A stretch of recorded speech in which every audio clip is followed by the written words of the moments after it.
How to change messenger notification sound. Hello guys, welcome back to our another tutorial video. I hope you are doing great. So let's start without wasting time. First of all, keep holding your messenger icon. Now go to app info.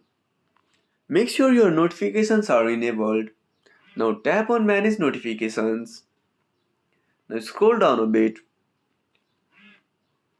Now go to chats. Now tap on ringtone. Here you can select from ringtones from your device or default ringtones. Now click on classic themes. Now select any ringtone you want to change. Now go back, go back, go back, go back. Now your messenger notification sound is changed. Thank you for watching our tutorial. I hope you liked our content.